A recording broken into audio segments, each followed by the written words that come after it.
अब बात कर लेते हैं चंद्रयान 3 की। तो मिशन की अपार सफलता ने दुनिया को चकित कर दिया है और इसरो की शक्ति का लोहा माना गया।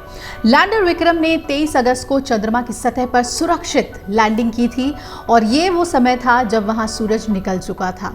फिर इसके करीब 14 दिन बाद विक्रम और प्रज्ञान ने अपने मिशन को पूरा किया और उन्हें नींद में भेज दिया गया, यानी स्लीपिंग मोड पर, क्योंकि चांद पर रात हो चुकी थी।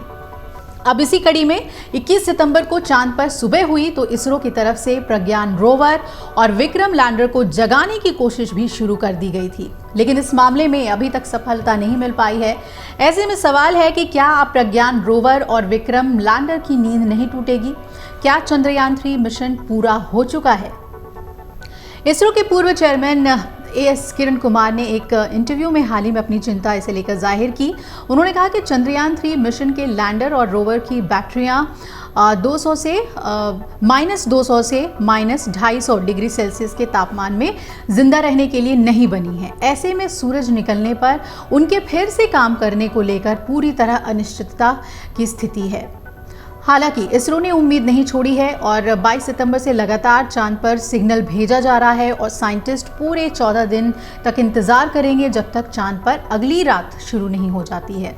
तो आपको बता दें कि इसरो ने लगातार कमांड चांद पर भेजना शुरू कर दिया है। इस काम में दूसरे ऑर्बिटर और टेलीस्कोप की भी मदद ली जा रही है, जिससे आते हुए सिग्नल को कैच किया जा सके। कोशिश है कि काश विक्रम लैंडर और रोवर प्रज्ञान रात के बाद एक बार फिर से उठ जाए और वक्त निकल रहा है काफ़ी। और ऐसे में कुछ लोग ये सवाल भी उठा रहे हैं कि चांद के आसपास काफ़ी इंटरफेरेंस हो सकता है। वहाँ कई स्पेसक्राफ्ट मौजूद हैं जो चांद के चारों ओर घूम रहे हैं या सतह पर हैं। चीन, रूस और जापान के यान चंद्रयान 3 के सिग्नल को ब्लॉक कर सकते हैं या फिर नॉइज़ पैदा कर सकते हैं। हालांकि इसरो की तरफ से इस पर कुछ नहीं कहा गया है।